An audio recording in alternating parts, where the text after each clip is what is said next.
Suara guntur menggelegar membelah langit Jakarta yang kelabu, seolah menjadi pertanda buruk bagi nasib manusia yang sedang bergelut di bawahnya pada sore hari itu.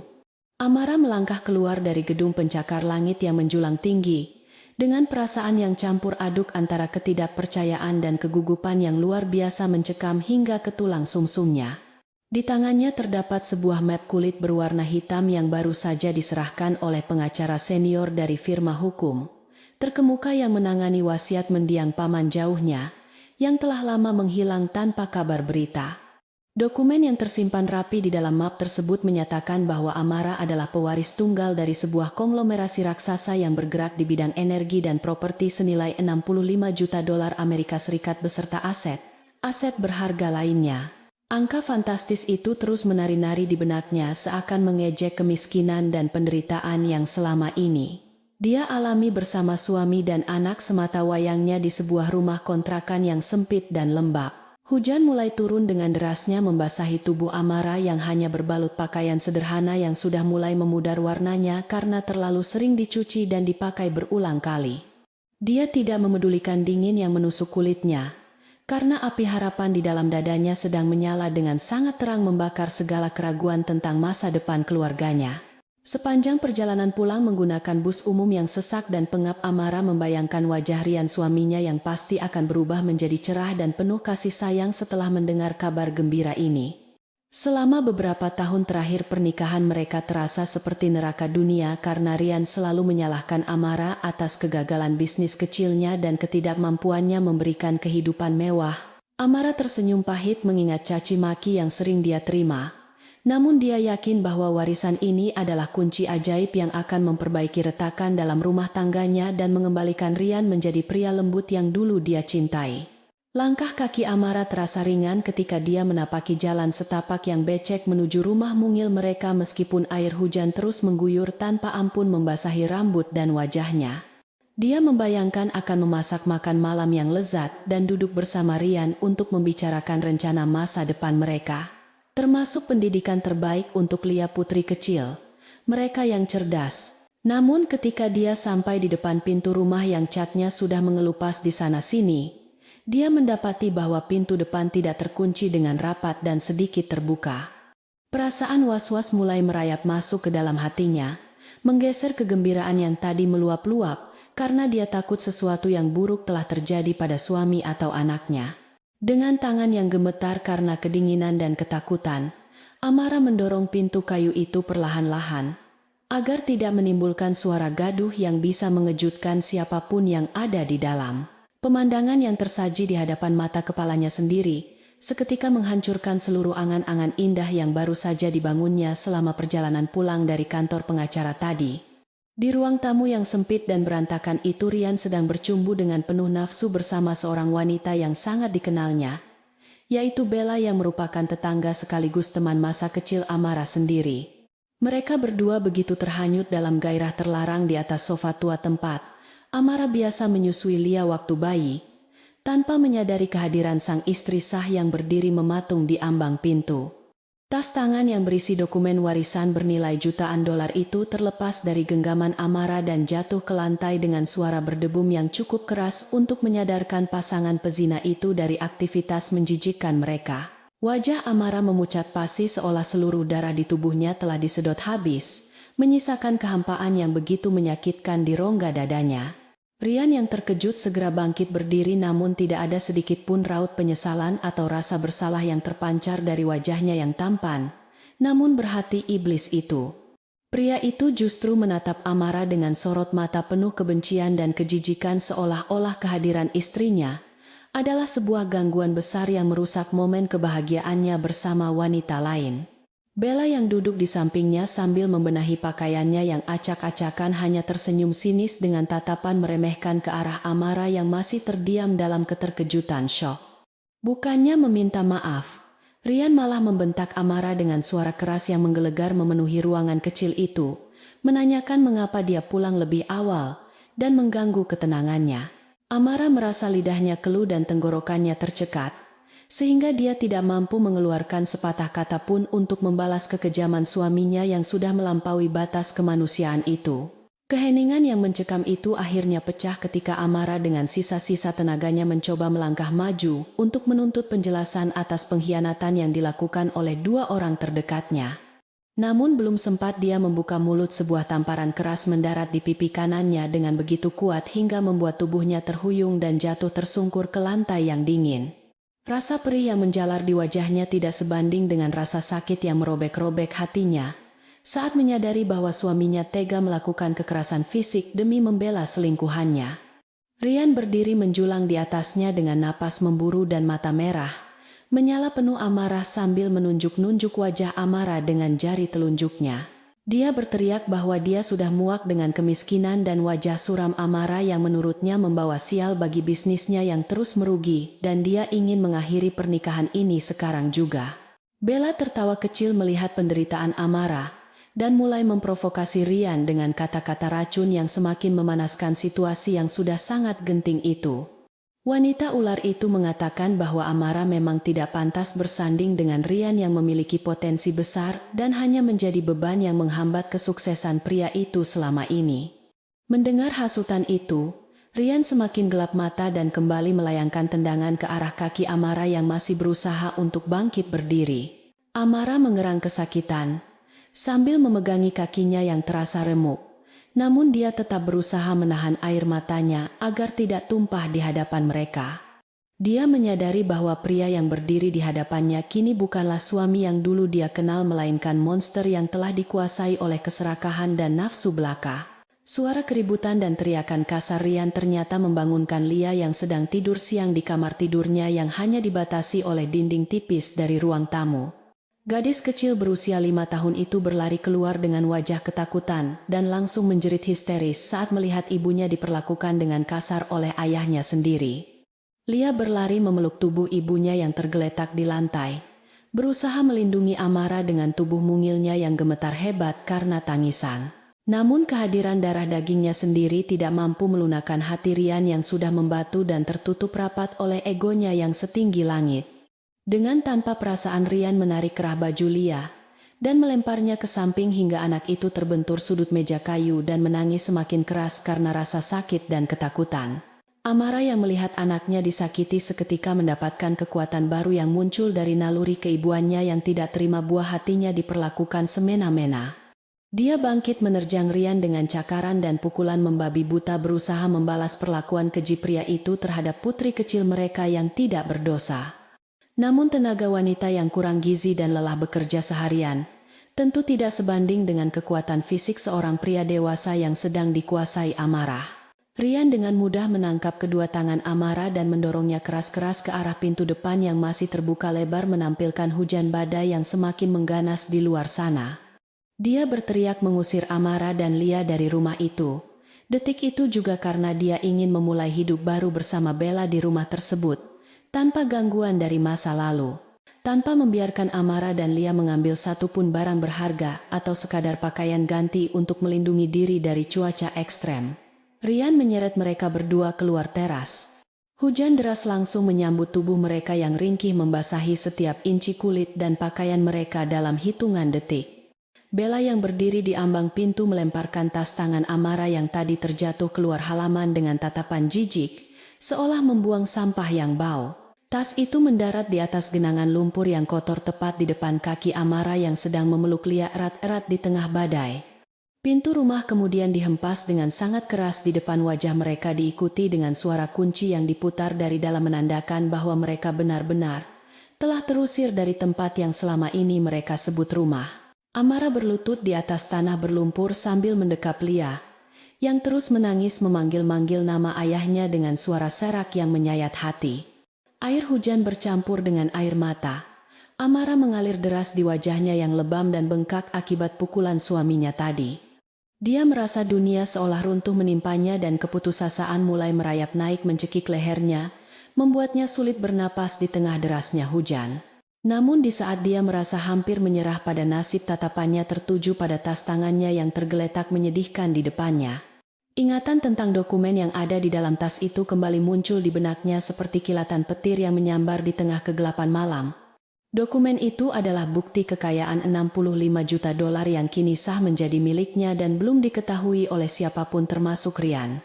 Perlahan-lahan Amara mengulurkan tangannya yang gemetar untuk meraih tas tersebut dan memastikan bahwa map berisi dokumen penting itu masih aman di dalamnya, meskipun bagian luarnya sudah kotor terkena lumpur. Dia mendekap tas itu ke dadanya, merasakan detak jantungnya yang mulai berirama stabil, seiring dengan munculnya kesadaran baru dalam dirinya. Ryan telah membuangnya seperti sampah, karena mengira dia adalah wanita miskin yang tidak berharga tanpa menyadari bahwa dia baru saja membuang berlian demi memungut kerikil jalanan. Amara menyadari bahwa air mata dan permohonan tidak akan pernah bisa menyadarkan pria seperti Ryan yang sudah buta hati dan nuraninya. Satu-satunya cara untuk membalas semua rasa sakit ini adalah dengan bangkit menjadi sosok yang jauh lebih kuat dan berkuasa daripada yang pernah Ryan bayangkan seumur hidupnya. Amara perlahan bangkit berdiri sambil menggendong Lia yang mulai tenang dalam pelukannya meskipun tubuh anak itu masih menggigil kedinginan. Dia menatap pintu rumah yang tertutup rapat itu untuk terakhir kalinya, bukan dengan tatapan sedih atau penuh harap, melainkan dengan tatapan dingin yang tajam setajam mata pisau. Di balik pintu itu Ryan dan Bella mungkin sedang tertawa merayakan kemenangan mereka, mengira bahwa mereka telah berhasil menyingkirkan penghalang terbesar dalam hubungan mereka. Mereka tidak tahu bahwa di luar sini, di tengah badai yang mengamuk, seorang ratu baru saja lahir dari puing-puing kehancuran seorang istri yang teraniaya. Amara bersumpah demi langit yang menjadi saksi bisu penderitaannya malam ini, bahwa dia akan membuat mereka membayar setiap tetes air mata yang jatuh dengan harga yang sangat mahal. Dengan langkah tertatih-tatih namun pasti, Amara membawa putrinya meninggalkan pekarangan rumah itu, menembus tirai hujan yang pekat menuju jalan raya untuk mencari tempat berteduh. Dia tidak menoleh ke belakang lagi karena masa lalunya yang penuh penderitaan telah dia tinggalkan di rumah terkutuk itu bersama dua manusia tidak punya hati tersebut. Di dalam tasnya tersimpan kekuatan yang mampu mengguncang dunia bisnis Jakarta dan menghancurkan kehidupan Ryan hingga ke akar-akarnya. Malam ini dia mungkin terlihat seperti gelandangan yang terusir dan menyedihkan, tetapi besok pagi matahari akan terbit menyambut kelahiran Amara yang baru, sang pemilik tunggal grup Veritas. Permainan takdir baru saja dimulai, dan kali ini Amara yang memegang kendali penuh atas papan caturnya. Amara berjalan menuju sebuah halte bus tua yang lampunya berkedip-kedip suram, memberikan sedikit perlindungan dari guyuran hujan yang belum juga reda. Dia duduk di bangku kayu yang keras sambil memeriksa kondisi Lia yang tampak kelelahan dan mulai tertidur dalam pelukannya karena kedinginan. Amara meraba saku jaketnya dan menemukan ponsel lamanya yang layarnya retak, namun untungnya masih bisa berfungsi dengan baik meskipun basah. Dengan jari jemari yang kaku dia mencari sebuah nomor telepon yang tertera pada kartu nama pengacara yang terselip di dalam map dokumen warisan tadi. Dia tahu bahwa menelepon orang itu sekarang akan mengubah hidupnya selamanya dan tidak ada jalan kembali ke kehidupan lamanya yang sederhana. Suara nada sambung terdengar beberapa kali sebelum akhirnya terdengar suara berat seorang pria di ujung sana yang menyapa dengan sopan dan profesional. Amara menarik napas panjang, menghirup udara malam yang dingin dan basah untuk menenangkan gejolak emosinya sebelum mulai berbicara. Dengan suara yang tenang namun tegas dia memperkenalkan dirinya dan mengatakan bahwa dia siap untuk menerima seluruh warisan dan tanggung jawab yang diberikan oleh pamannya. Dia meminta pengacara tersebut untuk segera menyiapkan segala keperluan termasuk tempat tinggal sementara yang aman dan layak bagi dia dan putrinya malam ini juga. Perintah pertamanya sebagai calon pemimpin perusahaan raksasa itu terucap dengan penuh wibawa, menandai berakhirnya sosok Amara yang lemah dan penurut.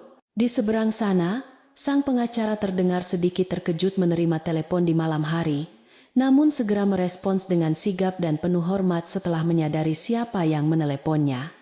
Dia berjanji akan segera mengirimkan mobil jemputan mewah dan pengawal pribadi untuk menjemput Amara di lokasi manapun dia berada saat ini. Amara menutup teleponnya dan menyandarkan punggungnya ke dinding halte yang dingin, sambil menatap butiran hujan yang jatuh di bawah sorot lampu jalan. Sebuah senyuman tipis namun penuh misteri terukir di bibirnya, membayangkan betapa terkejutnya Ryan jika tahu bahwa istri yang baru saja dia tendang keluar rumah kini sedang menunggu jemputan layaknya seorang putri raja. Roda kehidupan telah berputar dengan sangat cepat, dan mereka yang berada di atas dengan kesombongan akan segera merasakan sakitnya jatuh ke dasar jurang yang paling dalam. Di dalam rumah mungil yang baru saja menjadi saksi bisu pengusiran kejam itu, suasana justru terasa hangat dan penuh dengan gelak tawa kemenangan yang memuakan. Rian mengangkat gelas anggur murah yang baru saja dibelinya di minimarket terdekat, seolah sedang merayakan pencapaian terbesar dalam hidupnya setelah berhasil menyingkirkan beban yang selama ini menghimpit pundaknya. Dia menatap Bella yang kini duduk santai di sofa dengan pose menggoda seakan-akan dia adalah ratu baru yang telah berhasil menaklukkan istana kecil itu tanpa perlawanan yang berarti. Mereka berdua bersulang dengan riang gembira membayangkan masa depan cerah yang bebas dari kehadiran Amara yang dianggap sebagai pembawa sial dan penghambat kesuksesan Rian selama bertahun-tahun lamanya. Rian merasa sangat lega, seolah-olah rantai besi yang melilit lehernya telah terlepas. Dan dia kini bisa bernapas lega menghirup udara kebebasan yang memabukkan. Bella mulai berjalan mengelilingi ruang tamu sambil memberikan komentar pedas tentang selera dekorasi Amara, yang dianggapnya sangat kuno dan tidak berkelas sama sekali. Wanita itu dengan angkuh menunjuk-nunjuk perabotan lusuh yang ada di sana-sini, dan merencanakan untuk membuang semuanya besok pagi, demi menggantinya dengan barang-barang baru yang lebih mewah. Rian hanya mengangguk setuju dengan mata berbinar membayangkan betapa indahnya rumah ini nanti setelah disentuh oleh tangan dingin kekasih gelapnya itu. Mereka sama sekali tidak memikirkan nasib Amara dan Lia yang saat ini sedang berjuang melawan dinginnya malam di luar sana tanpa tempat berteduh yang layak. Bagi Rian dan Bella penderitaan orang lain hanyalah bumbu penyedap bagi kebahagiaan mereka sendiri yang dibangun di atas pondasi pengkhianatan dan kekejaman. Sementara itu di halte bus yang suram dan lembab Amara memeluk tubuh putrinya semakin erat ketika melihat sorot lampu mobil yang menyilaukan mendekat dari kejauhan menembus tirai hujan. Sebuah sedan hitam panjang yang sangat mewah perlahan-lahan menepi dan berhenti tepat di depan halte tua yang berkarat. Itu menciptakan kontras yang sangat mencolok dengan lingkungan sekitarnya. Seorang sopir berseragam rapi segera keluar dengan membawa payung besar berwarna hitam dan berlari kecil menghampiri Amara dengan sikap yang sangat hormat dan profesional. Pria itu membungkuk sedikit di hadapan Amara, seolah sedang menyambut seorang bangsawan agung, dan mempersilakan dia serta Lia untuk segera masuk ke dalam mobil yang hangat itu. Amara merasa seperti sedang bermimpi ketika dia melangkah masuk ke dalam kabin mobil yang beraroma kulit mahal dan pendingin udara yang sejuk namun nyaman. Di dalam mobil yang melaju membelah jalanan Jakarta yang basah, Amara duduk terdiam sambil mengusap rambut Lia yang sudah tertidur pulas karena kelelahan menangis. Sopir tersebut memperkenalkan dirinya sebagai Pak Surya, sopir pribadi yang ditugaskan langsung oleh firma hukum untuk melayani segala kebutuhan Amara mulai malam ini dan seterusnya. Dia menyerahkan sebuah tablet canggih kepada Amara yang berisi rincian singkat mengenai properti tempat tinggal sementara yang akan mereka tuju malam ini, yaitu sebuah geria tawang mewah di pusat kota. Amara menatap layar tablet itu dengan tatapan kosong, karena pikirannya masih tertuju pada kejadian traumatis yang baru saja dialaminya beberapa jam yang lalu di rumah kontrakannya. Namun kenyamanan kursi kulit dan keamanan yang ditawarkan oleh kendaraan lapis baja ini perlahan-lahan mulai menenangkan saraf-sarafnya yang tegang. Perjalanan menuju pusat kota terasa begitu cepat dan lancar, seolah-olah seluruh lampu lalu lintas memberikan jalan bagi pewaris baru kekayaan 65 juta dolar tersebut. Mobil mewah itu akhirnya memasuki pelataran sebuah gedung apartemen pencakar langit yang sangat eksklusif di kawasan Segitiga Emas Jakarta, di mana hanya orang-orang super kaya yang mampu tinggal di sana. Beberapa petugas keamanan dan staf gedung sudah bersiap menyambut kedatangan mereka dengan payung dan senyuman ramah yang sangat kontras dengan perlakuan kasar Rian sebelumnya. Amara turun dari mobil dengan langkah yang masih sedikit canggung, namun dia berusaha menegakkan kepalanya demi menjaga martabatnya di hadapan orang-orang baru ini. Pak Surya dengan sigap menggendong Lia yang masih tertidur dan membawanya masuk ke dalam lobi marmer yang berkilauan di bawah cahaya lampu kristal raksasa. Lift pribadi membawa mereka meluncur naik menuju lantai paling atas dengan kecepatan tinggi tanpa menimbulkan guncangan sedikit pun yang bisa membangunkan putri kecil Amara. Ketika pintu lift terbuka, Amara disambut oleh pemandangan interior geria tawang yang begitu megah dan luas, jauh melebihi ukuran rumah kontrakan yang baru saja ditinggalkannya. Dinding kaca raksasa menyajikan panorama kota Jakarta di malam hari yang berkelap-kelip bagaikan lautan berlian yang terhampar luas di bawah kaki mereka. Seorang wanita parubaya yang memperkenalkan dirinya sebagai kepala asisten rumah tangga menyambut mereka dengan hangat dan memberitahu bahwa air hangat dan makanan serta pakaian ganti sudah disiapkan. Amara merasa matanya kembali memanas. Namun kali ini bukan karena kesedihan melainkan karena rasa haru atas perlakuan manusiawi yang akhirnya dia dapatkan setelah sekian lama. Setelah memastikan Lia tidur dengan nyaman di kamar tidur, yang menyerupai kamar putri raja dengan selimut tebal yang lembut, Amara melangkah masuk ke dalam kamar mandi pribadinya yang berlapis marmer putih. Dia berdiri di depan cermin besar yang membingkai wastafel menatap pantulan dirinya yang menyedihkan dengan rambut kusut dan wajah lebam serta mata bengkak. Perlahan-lahan dia mulai menanggalkan pakaian basah dan kotor yang melekat di tubuhnya, seolah sedang melepaskan kulit lama yang penuh dengan luka dan kehinaan. Dia menyalakan keran pancuran dan membiarkan air hangat membasuh seluruh tubuhnya menghapus sisa-sisa lumpur dan keringat dingin yang menempel. Di bawah guyuran air itu, Amara menangis untuk yang terakhir kalinya menumpahkan segala rasa sakit dan kecewa yang masih tersisa di sudut hatinya. Namun tangisan itu tidak berlangsung lama karena Amara segera menyadari bahwa air mata tidak akan mengubah apapun selain membuat matanya semakin bengkak dan terlihat lemah. Dia membasuh wajahnya dengan sabun pembersih beraroma lavender yang menenangkan lalu menatap cermin sekali lagi dengan sorot mata yang telah berubah drastis. Sosok wanita lemah yang dulu selalu menunduk takut di hadapan suami kini telah lenyap tersapu air dan digantikan oleh sosok baru yang dingin dan penuh perhitungan. Amara bersumpah pada dirinya sendiri bahwa mulai detik ini tidak akan ada lagi orang yang bisa menginjak-injak harga dirinya atau menyakiti putrinya. Dia keluar dari kamar mandi dengan mengenakan jubah mandi sutra yang halus merasa siap untuk menghadapi dunia baru yang telah menantinya di luar sana. Keesokan paginya sinar matahari menerobos masuk melalui celah tirai otomatis membangunkan Amara yang tertidur lelap di atas kasur berukuran king size yang sangat empuk. Dia terbangun dengan perasaan segar yang belum pernah dia rasakan selama bertahun-tahun meskipun bayang-bayang. Kejadian kemarin masih sedikit menghantui. Setelah sarapan pagi yang lezat bersama Lia yang tampak gembira dengan mainan barunya Amara, bersiap untuk menemui tim pengacara yang akan datang. Dia mengenakan setelan jas kerja elegan yang telah disiapkan oleh asistennya yang membuatnya terlihat seperti seorang wanita karier sukses yang penuh wibawa. Transformasi penampilan ini membuat Amara hampir tidak mengenali dirinya sendiri di cermin karena aura kemiskinan telah sepenuhnya sirna dari wajahnya.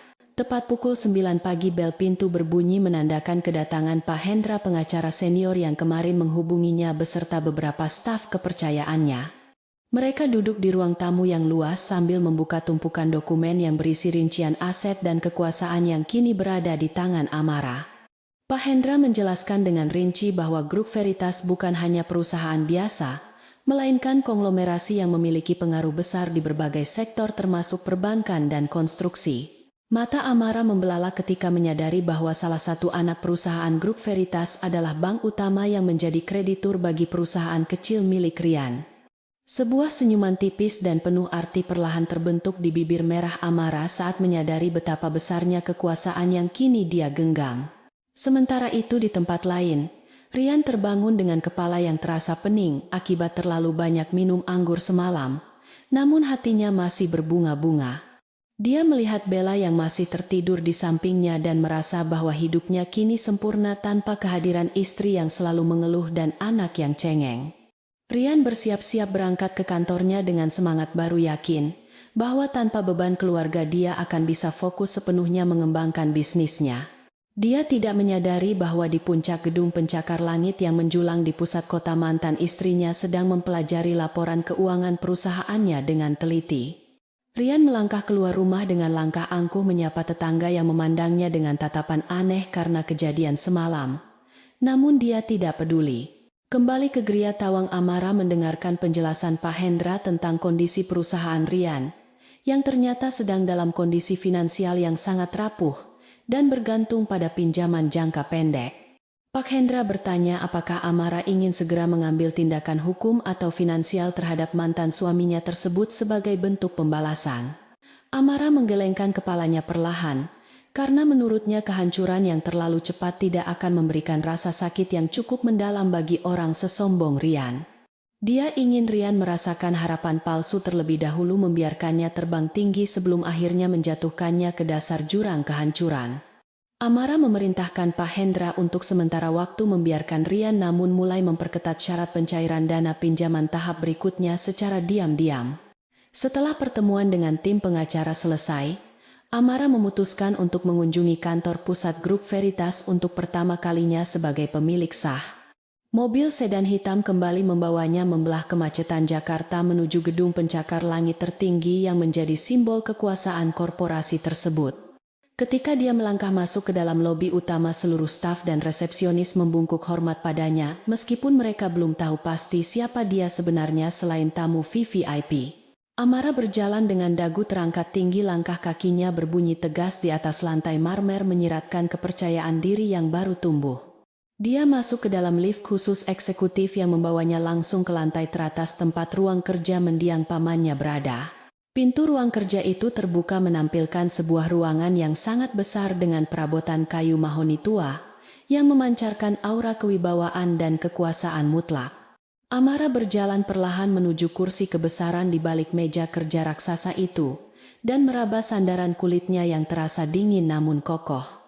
Dia duduk di kursi itu merasakan sensasi aneh, seolah-olah seluruh energi di ruangan itu merasuk ke dalam tubuhnya, memberikannya kekuatan supranatural. Dari balik jendela kaca di belakangnya dia bisa melihat seluruh kota Jakarta terhampar di bawah kakinya, termasuk gedung kecil tempat kantor Ryan berada yang terlihat seperti titik debu tak berarti.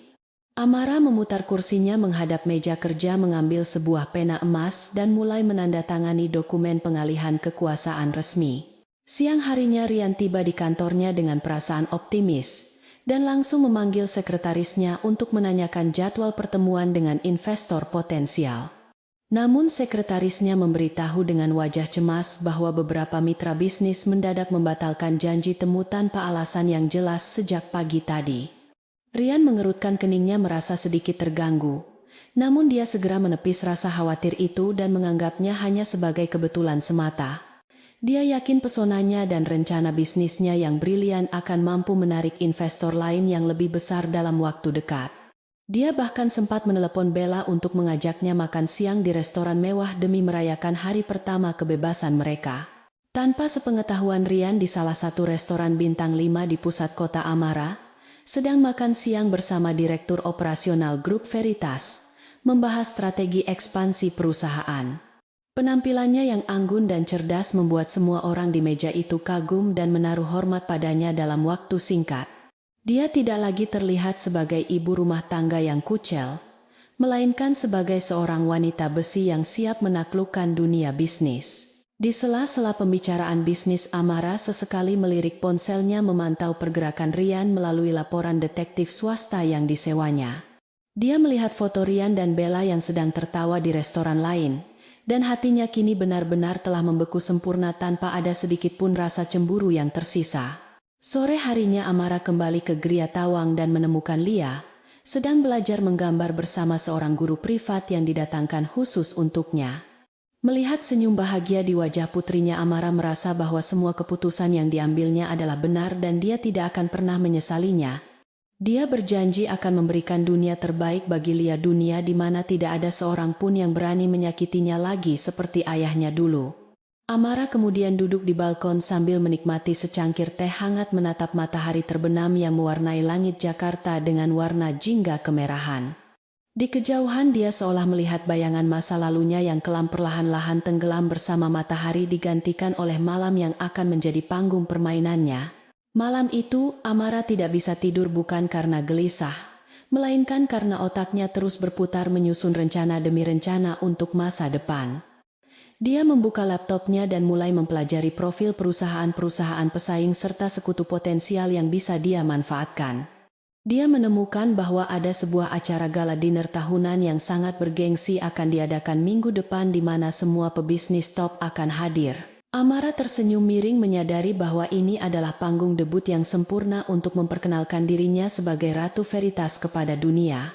Dan dia tahu pasti bahwa Rian yang gila hormat akan melakukan segala cara untuk bisa hadir di acara tersebut demi mencari muka.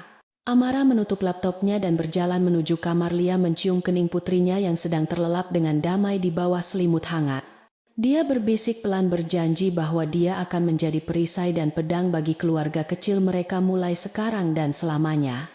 Amara kembali ke kamarnya mematikan lampu dan membiarkan kegelapan memeluknya dengan nyaman, karena dia tahu dia tidak lagi takut pada gelap. Dia adalah kegelapan itu sendiri bagi musuh-musuhnya dan cahaya terang bagi orang-orang yang dicintainya. Roda nasib telah berputar sepenuhnya, dan esok hari permainan kucing dan tikus yang sesungguhnya akan segera dimulai. Sinar matahari pagi yang cerah menembus dinding kaca ruang kerja eksekutif di lantai teratas. Menara Veritas menciptakan siluet anggun dari sosok wanita yang kini memegang kendali penuh atas imperium bisnis raksasa tersebut. Amara duduk dengan punggung tegak di kursi kulitnya yang mewah, matanya menatap tajam ke arah layar komputer yang menampilkan struktur rumit jaringan bisnis yang baru saja dia warisi dari pamannya. Dia telah menghabiskan 3 hari terakhir tanpa lelah untuk mempelajari setiap inci operasional perusahaan, menyerap informasi bagaikan spons yang kehausan akan air pengetahuan. Transformasi mentalnya berjalan seiring dengan perubahan fisiknya di mana rambutnya kini tertata rapi dengan potongan modern dan wajahnya yang dulu kusam kini bersinar berkat perawatan kulit kelas atas. Dia bukan lagi istri penurut yang sibuk menghitung uang belanja recehan, melainkan seorang ratu catur yang sedang menyusun strategi untuk mematikan lawan dalam satu serangan telak. Di tangannya kini tergenggam sebuah laporan tebal berisi daftar mitra kerja dan subkontraktor yang bekerja sama dengan anak perusahaan grup Veritas di bidang konstruksi dan pengadaan barang. Jari telunjuknya yang lentik berhenti pada satu nama perusahaan kecil yang sangat familiar baginya, yaitu CV Maju Jaya. Perusahaan milik Rian yang selama ini dibanggakan pria itu setengah mati. Amara tersenyum dingin menyadari ironi nasib di mana perusahaan suaminya ternyata sangat bergantung pada proyek-proyek yang diberikan oleh anak perusahaan yang kini berada di bawah kekuasaannya. Tanpa ragu sedikit pun dia menekan tombol interkom di mejanya memanggil direktur keuangan untuk segera datang menghadap ke ruangannya. Saat itu juga, perintah yang keluar dari bibirnya sangat singkat, namun mematikan, yaitu melakukan audit menyeluruh terhadap CV Maju Jaya dan menangguhkan semua pembayaran tagihan yang sedang berjalan dengan alasan tinjauan administrasi. Sementara itu di sudut kota yang lain, suasana di kantor kecil milik Rian sedang kacau balau bagaikan kapal pecah yang dihantam badai di tengah lautan lepas. Rian berteriak marah kepada staf akuntansinya melemparkan berkas tagihan ke lantai, karena baru saja mendapat kabar bahwa pembayaran dari klien utama mereka ditunda tanpa batas waktu yang jelas. Uang itu sangat dia butuhkan untuk membayar cicilan bank yang sudah jatuh tempo, dan juga untuk membiayai gaya hidup mewah. Bella yang semakin hari semakin menuntut.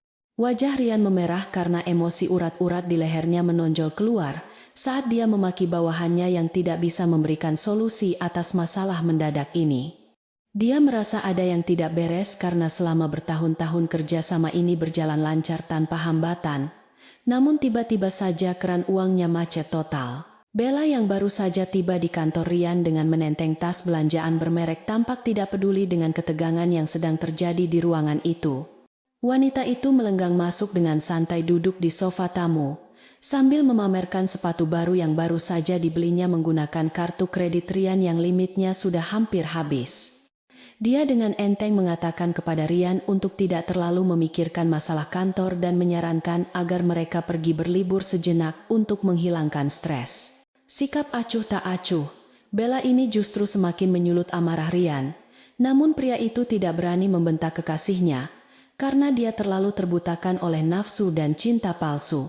Rian hanya bisa menghela napas panjang mencoba menekan kekesalannya, sambil memikirkan cara lain untuk mendapatkan uang tunai secepatnya demi menutup lubang keuangannya. Di tengah kepanikan itu telepon di meja Rian kembali berdering dengan suara nyaring yang menyakitkan telinga seolah-olah sedang mengejek ketidakberdayaan pria itu. Itu adalah panggilan dari manajer bank yang memberitahukan bahwa pengajuan pinjaman tambahan Rian untuk ekspansi usaha telah ditolak oleh kantor pusat dengan alasan rasio utang yang terlalu tinggi. Rian ternganga tidak percaya karena sebelumnya manajer cabang tersebut sudah memberikan lampu hijau dan berjanji akan memuluskan proses pencairan dana tersebut minggu ini. Dia mencoba berdebat dan memohon namun suara di seberang sana terdengar dingin dan formal, menegaskan bahwa keputusan tersebut bersifat final dan tidak bisa diganggu-gugat. Rian membanting gagang telepon dengan frustrasi, merasa seolah-olah ada tangan tak terlihat yang sedang mencekik leher bisnisnya dari segala arah secara bersamaan. Kembali ke Menara Veritas, Amara sedang mendengarkan laporan dari asisten pribadinya mengenai reaksi panik yang terjadi di kantor Rian beberapa jam yang lalu. Sebuah kepuasan tersendiri menjalar di dadanya, mengetahui bahwa pria yang dulu begitu sombong dan merendahkannya kini sedang berlarian seperti tikus yang terperangkap dalam labirin tanpa jalan keluar. Namun Amara tahu bahwa ini baru permulaan dari permainan panjang yang telah dia rancang dengan sangat teliti dan sabar. Dia tidak ingin Rian hancur seketika karena kematian instan dalam bisnis terlalu mudah bagi pengkhianat sekejam dia. Amara ingin melihat Rian merangkak memohon dan kehilangan segalanya satu persatu mulai dari uang harga diri hingga wanita yang dia banggakan. Sore harinya Amara memutuskan untuk mengunjungi sebuah butik eksklusif langganan para sosialita papan atas Jakarta untuk merubah penampilannya secara total. Dia sadar bahwa untuk masuk ke dalam lingkaran elit dan menghadapi Rian di medan perang yang sesungguhnya dia membutuhkan baju zirah yang sempurna. Desainer ternama di butik tersebut menyambutnya dengan antusias memilihkan gaun-gaun rancangan terbaru yang harganya setara dengan pendapatan Rian selama setahun.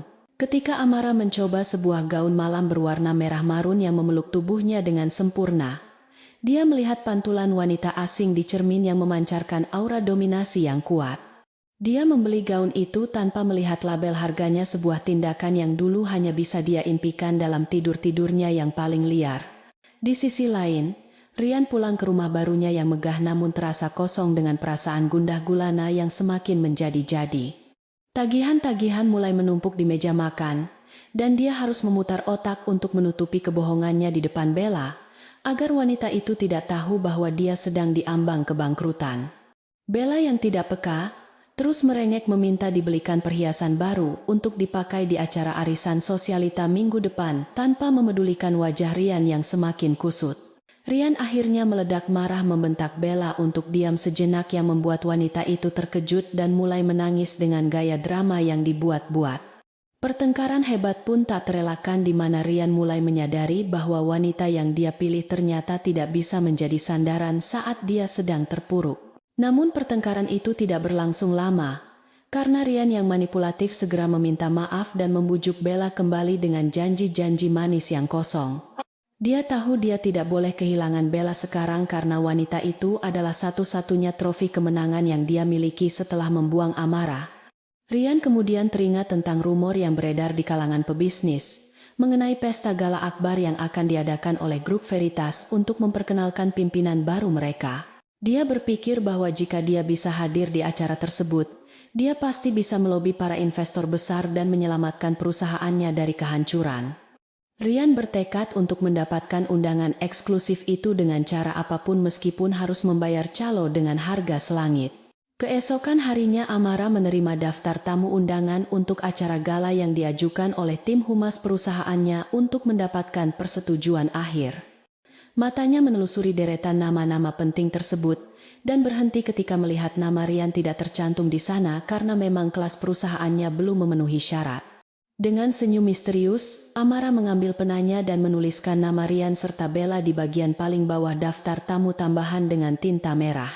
Dia ingin mereka datang, dia ingin mereka melihat kemegahan itu, dan dia ingin menjadi orang yang menghancurkan mimpi mereka tepat di saat mereka merasa paling tinggi.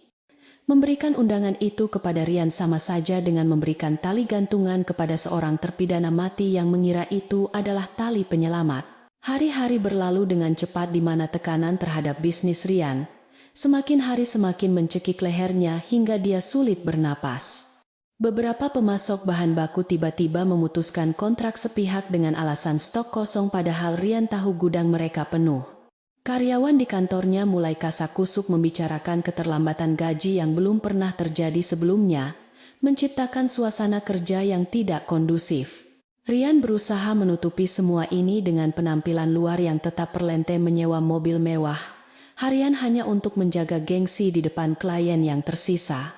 Dia hidup dalam penyangkalan yang parah, meyakini bahwa semua ini hanyalah ujian, sementara sebelum dia mencapai kesuksesan yang lebih besar. Amara memantau semua perkembangan ini dari balik meja kerjanya yang dingin sambil sesekali memberikan instruksi tambahan untuk memperketat blokade ekonomi terhadap Ryan. Dia belajar bahwa kekuasaan yang sesungguhnya bukanlah tentang seberapa keras kita berteriak, melainkan seberapa besar dampak yang bisa kita ciptakan tanpa perlu bersuara. Setiap tanda tangan yang dia bubuhkan di atas dokumen memiliki kekuatan untuk mengubah nasib ratusan orang, termasuk nasib mantan suaminya. Dia mulai menikmati peran barunya ini, merasakan adrenalin yang terpompa setiap kali dia berhasil memenangkan negosiasi bisnis yang alot. Hatinya yang dulu lembut kini telah ditempa menjadi baja yang tidak akan meleleh hanya karena permohonan maaf yang terlambat. Suatu siang, Ryan nekat mendatangi kantor pusat salah satu anak perusahaan Veritas untuk menuntut penjelasan mengenai pembayaran yang ditahan. Namun langkahnya terhenti di lobi karena petugas keamanan dengan tegas melarangnya naik ke lantai manajemen dengan alasan dia tidak memiliki janji temu. Ryan membuat keributan di lobi, berteriak-teriak menuntut keadilan dan mengancam akan menuntut perusahaan tersebut ke jalur hukum.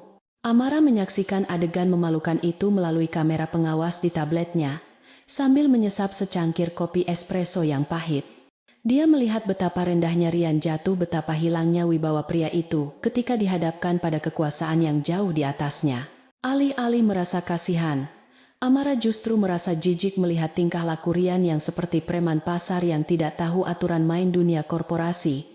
Dia memerintahkan kepala keamanan untuk mengusir Ryan secara paksa, namun tetap menjaga prosedur agar tidak menimbulkan tuntutan balik. Ryan akhirnya diseret keluar oleh dua orang petugas keamanan berbadan besar diiringi tatapan mencemooh dari para pegawai dan tamu yang berada di lobi. Di trotoar yang panas, Ryan merapikan jasnya yang kusut dengan wajah merah pada menahan malu dan amarah yang meledak-ledak. Dia bersumpah akan membalas penghinaan ini suatu hari nanti, tanpa menyadari bahwa orang yang dia lawan adalah raksasa yang tidak terlihat. Malam itu undangan gala dinner yang ditunggu-tunggu akhirnya tiba, diantar oleh kurir khusus ke alamat rumah Ryan dalam amplop bludru hitam berhias tinta emas. Ryan dan Bella bersorak kegirangan saat membuka undangan tersebut, merasa seolah-olah mereka baru saja memenangkan lotre kehidupan. Mereka tidak tahu bahwa amplop indah itu sebenarnya adalah surat panggilan menuju pengadilan umum di mana dosa-dosa mereka akan dihakimi.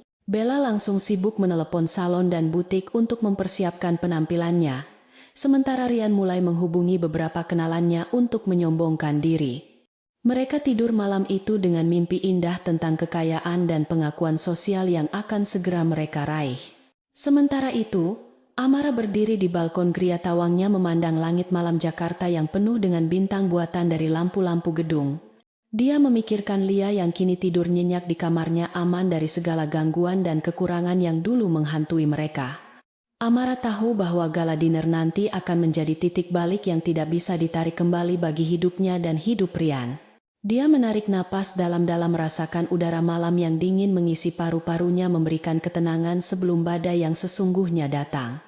Bidak-bidak catur telah tersusun rapi di posisinya masing-masing, dan sang ratu sudah siap untuk melangkah maju menghancurkan raja lawan yang lengah. Undangan pesta gala eksklusif dari grup Veritas itu tergeletak di atas meja kerja Ryan, bagaikan sebuah tiket emas menuju surga, yang selama ini dia impikan dalam tidur-tidurnya yang gelisah. Kertas undangan tersebut terbuat dari bahan beludru hitam yang tebal dengan tulisan tinta emas timbul yang memancarkan aura kemewahan tak terbantahkan. Bagi Ryan, selembar kertas itu bukan sekadar undangan makan malam biasa, melainkan sebuah sekoci penyelamat yang dikirimkan Tuhan di tengah badai kebangkrutan yang sedang menghantam kapal bisnisnya. Dia memandang undangan itu dengan mata berbinar penuh harap, meyakini bahwa di sana dia akan bertemu dengan para pemodal besar yang bisa menyelamatkan perusahaannya dari kehancuran total. Otaknya yang licik segera berputar cepat, menyusun berbagai skenario manis tentang bagaimana dia akan memikat hati para konglomerat itu dengan pesona dan ide bisnisnya yang dia anggap brilian.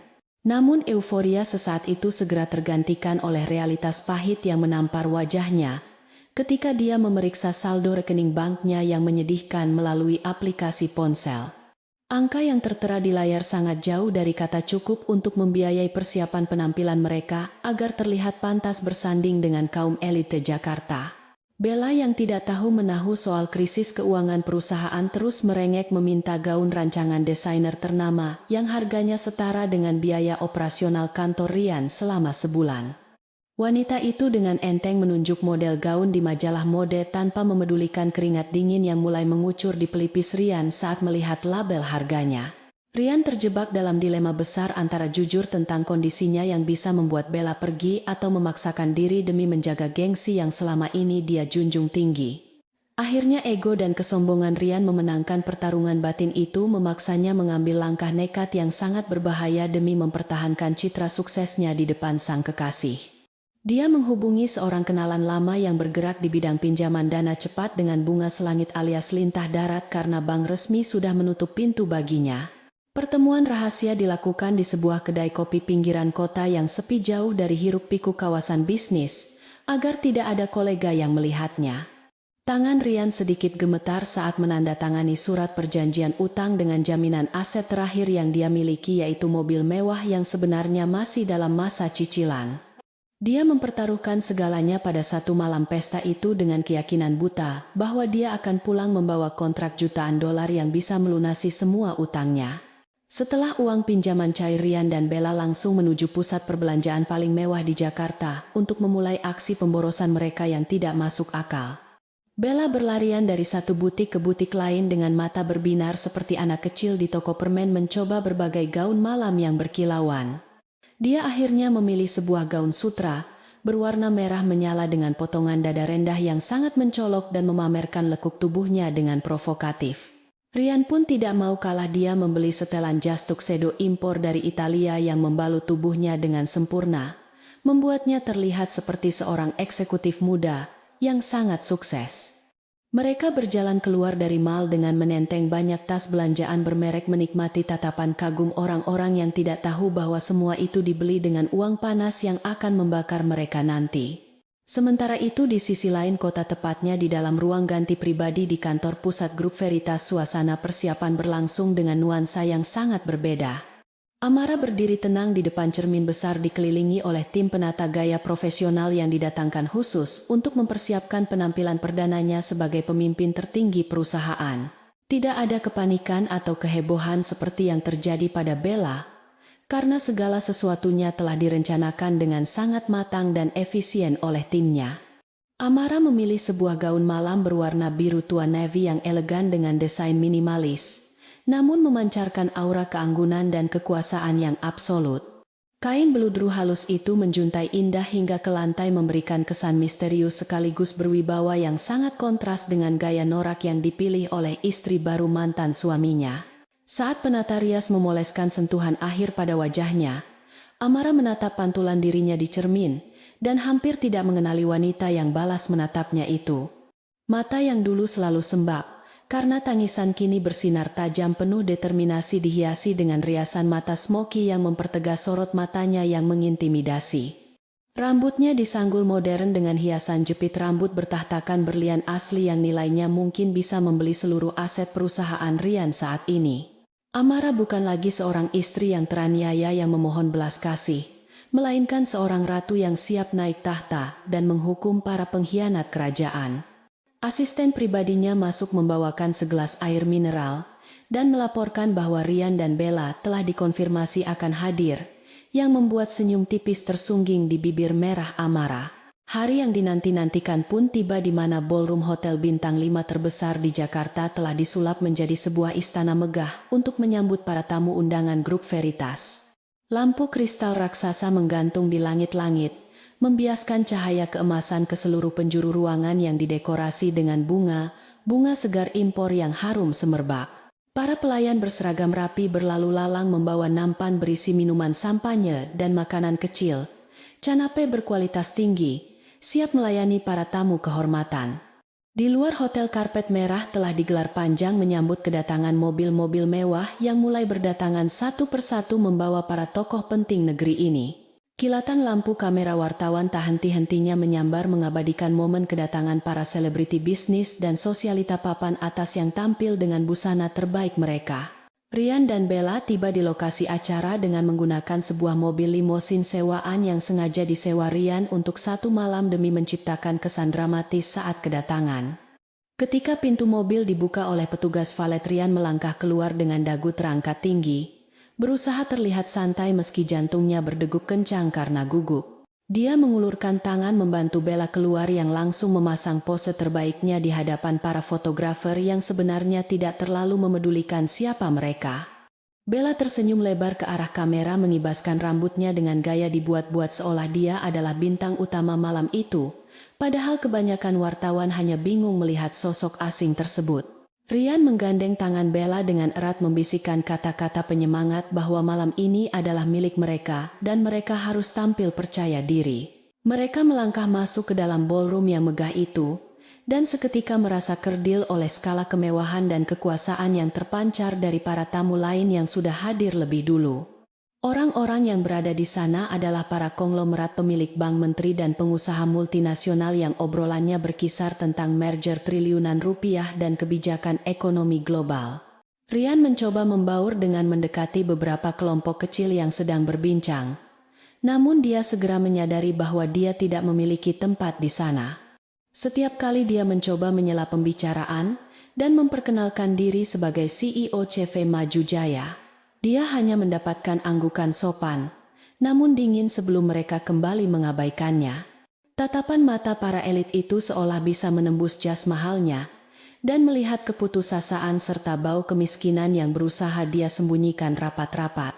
Bella yang merasa bosan karena diabaikan mulai menarik-narik lengan Rian, dan mengeluh bahwa pesta ini tidak asyik karena tidak ada yang mengajak mereka mengobrol. Dia mengambil segelas sampanye dari nampan pelayan yang lewat, dan meminumnya dengan cepat berusaha menutupi rasa canggungnya dengan alkohol.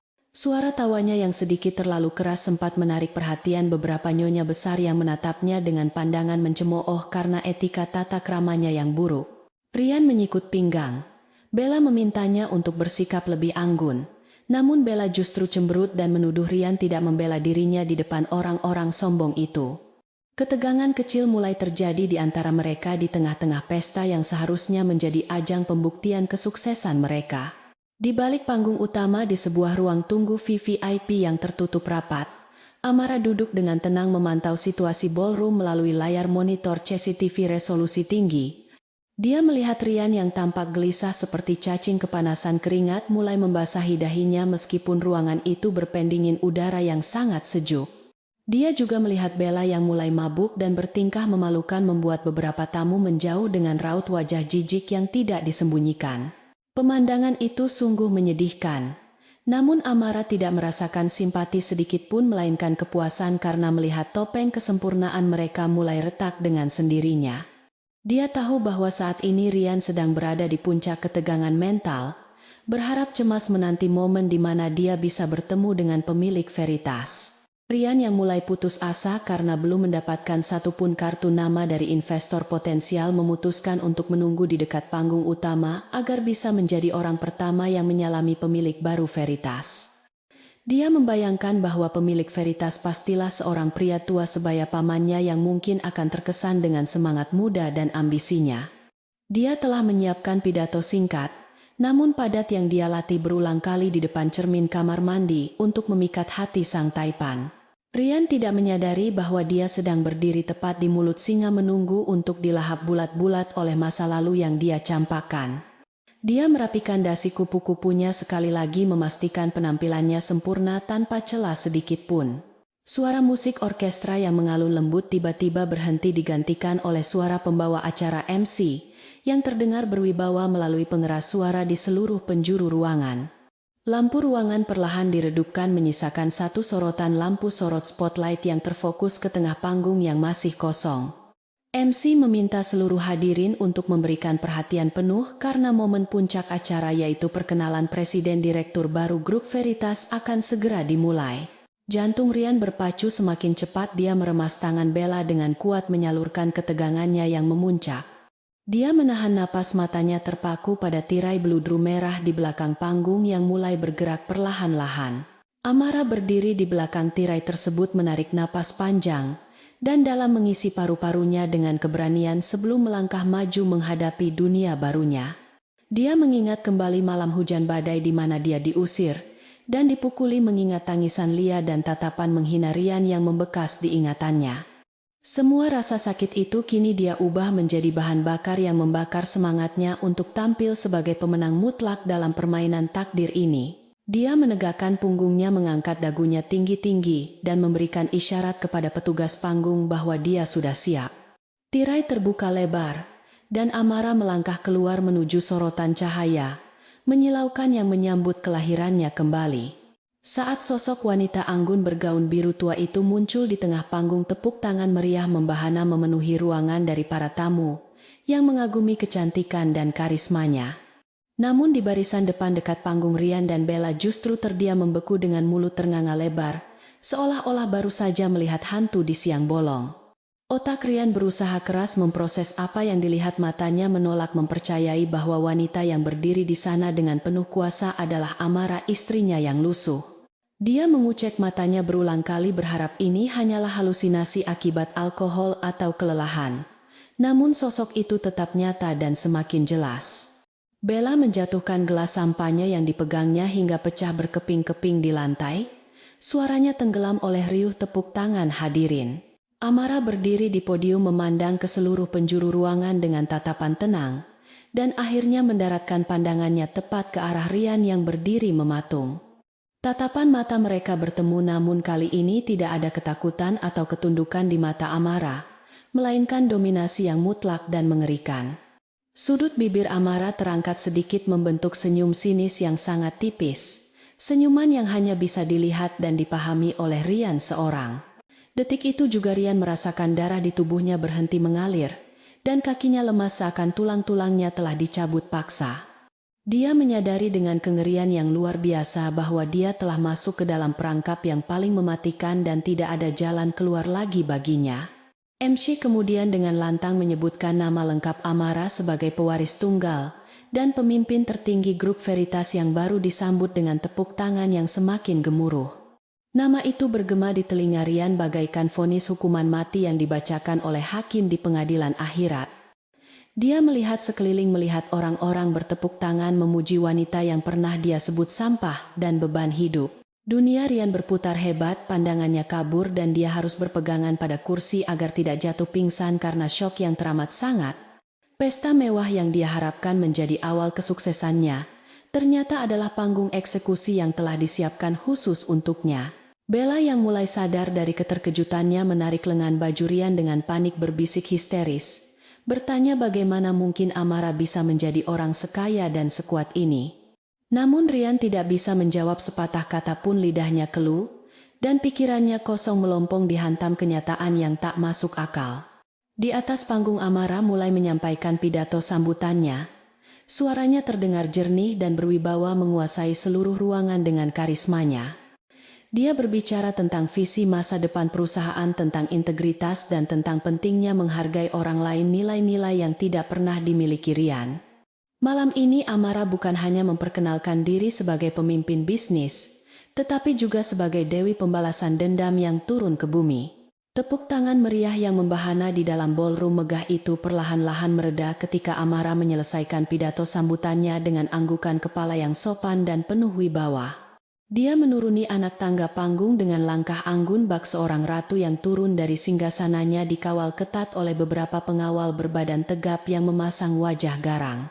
Para tamu undangan yang terdiri dari elit bisnis Jakarta segera mengerumuni Amara berebut untuk bersalaman atau sekadar memberikan ucapan selamat demi mendapatkan perhatian sang pemimpin baru. Di tengah kerumunan yang memuja itu, Rian dan Bella masih berdiri kaku di tempatnya dengan wajah pucat pasi seolah-olah darah mereka telah berhenti mengalir. Otak Rian berusaha keras untuk menyangkal kenyataan yang ada di depan matanya, menciptakan narasi palsu bahwa wanita di sana hanyalah seseorang yang sangat mirip dengan istrinya. Namun semakin lama Rian menatap sosok Amara, semakin hancur pertahanan logikanya karena dia mengenali setiap inci wajah wanita itu. Meskipun kini telah terpoles riasan mahal. Dia mengenali tatapan mata itu, tatapan yang dulu selalu menunduk, Takut padanya kini berubah menjadi sorotan tajam yang mampu menguliti keberanian siapapun yang menatapnya. Bella yang berdiri di sampingnya mulai mencengkeram lengan jas Rian dengan kuku-kukunya yang panjang. Rasa sakit fisik itu menyadarkan Rian dari lamunannya. Bisikan racun mulai keluar dari mulut Bella yang mengatakan bahwa jika wanita itu benar-benar Amara, maka Rian sebagai suami sah masih memiliki hak atas setengah dari kekayaan fantastis tersebut. Keserakahan seketika menggantikan rasa takut di hati mereka, mengubah ketakutan menjadi sebuah rencana licik untuk memanipulasi situasi demi keuntungan pribadi.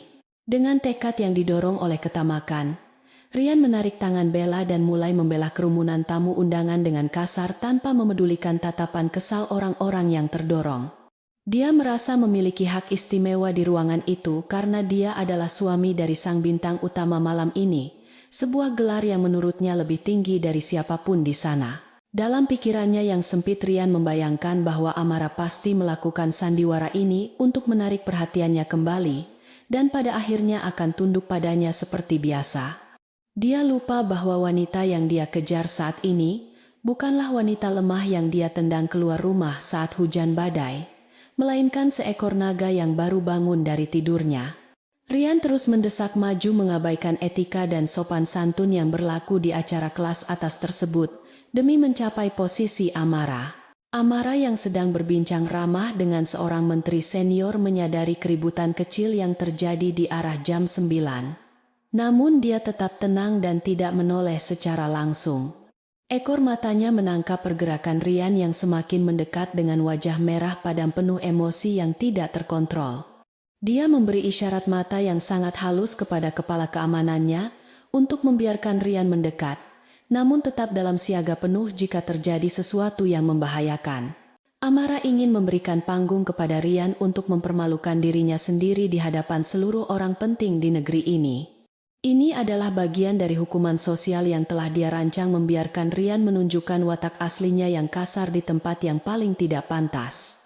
Akhirnya Rian berhasil menembus barikade manusia dan berdiri tepat di hadapan Amara dengan napas terengah-engah dan penampilan yang sedikit berantakan akibat berdesakan. Keheningan seketika menyelimuti area di sekitar mereka, karena para tamu merasa ada ketegangan yang tidak biasa antara sang nyonya rumah dan tamu tak diundang ini. Rian menatap Amara dengan mata melotot, berusaha mengintimidasi wanita itu dengan postur tubuhnya yang dominan seperti yang biasa dia lakukan di rumah kontrakan mereka. Tanpa permisi atau basa-basi, Rian langsung membentak Amara dengan suara lantang, menanyakan apa maksud dari semua sandiwara ini, dan memerintahkannya untuk menjelaskan semuanya sekarang juga. Suara kasarnya menggema di ruangan yang hening, menciptakan kejutan kolektif di wajah para tamu yang terbiasa dengan tutur kata halus. Amara tidak sedikit pun terlihat terkejut atau takut, dia hanya mengangkat sebelah alisnya dengan ekspresi dingin yang meremehkan, seolah sedang melihat serangga pengganggu yang hinggap di gaun mahalnya.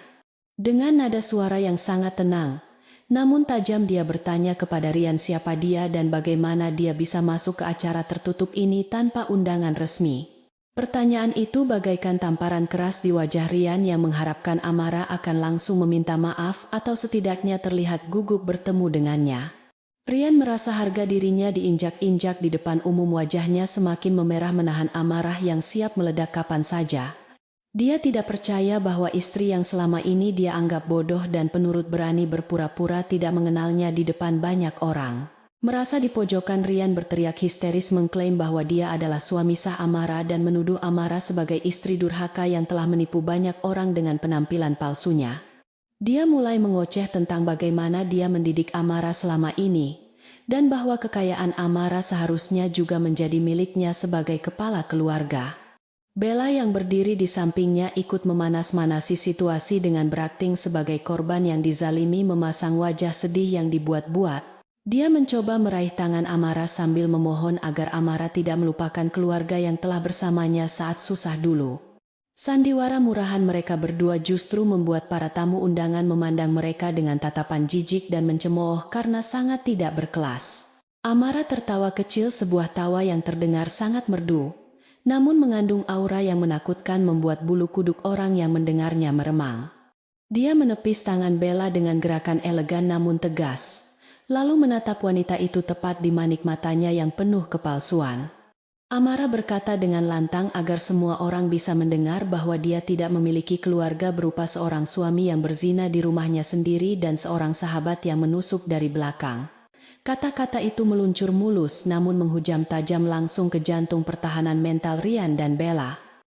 Amara membuka kartu busuk mereka di hadapan publik, mengubah narasi korban yang mereka bangun menjadi pengakuan dosa yang memalukan. Rian yang kehilangan akal sehat karena rasa malu yang tak tertahankan tiba-tiba maju. Selangkah hendak menampar Amara seperti kebiasaan buruknya saat marah di rumah.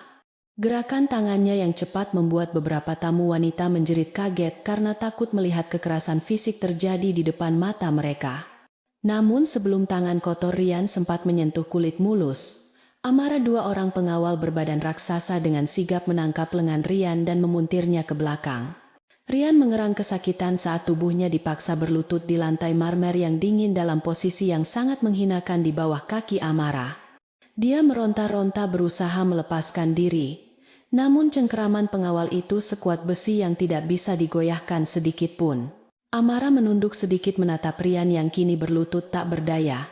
Wajah mereka kini sejajar, namun status mereka bagaikan langit dan bumi. Dia berbisik pelan dengan nada yang sangat dingin, mengingatkan Rian pada malam hujan saat dia dan Lia diusir keluar seperti anjing liar. Amara mengatakan bahwa saat Rian membuangnya malam itu, Rian juga telah membuang satu-satunya kesempatan untuk hidup layak dan bahagia. Dia menegaskan bahwa Amara yang dulu Rian kenal sudah mati malam itu juga dibunuh oleh kekejaman Rian sendiri, dan yang berdiri sekarang adalah mimpi buruk bagi Rian. Kata-kata itu membuat Rian gemetar hebat, bukan hanya karena sakit di lengannya, tetapi karena ketakutan yang menjalar dari lubuk jiwanya yang paling dalam. Bella yang melihat pelindungnya dilumpuhkan dengan mudah, seketika nyalinya menciut dan dia berusaha mundur perlahan untuk melarikan diri dari situasi tersebut. Namun Amara tidak membiarkannya lolos begitu saja. Dia memberikan isyarat kepada pengawal lain untuk menahan Bella agar tetap di tempatnya.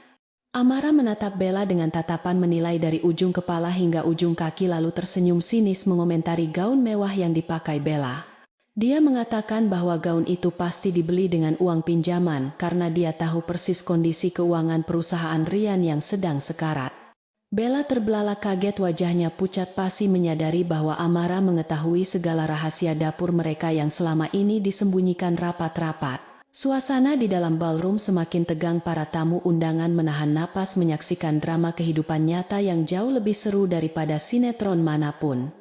Mereka mulai berbisik menggunjingkan betapa bodohnya pria itu yang telah menyia-nyiakan istri secantik dan sekaya Amara demi wanita lain yang tidak sebanding.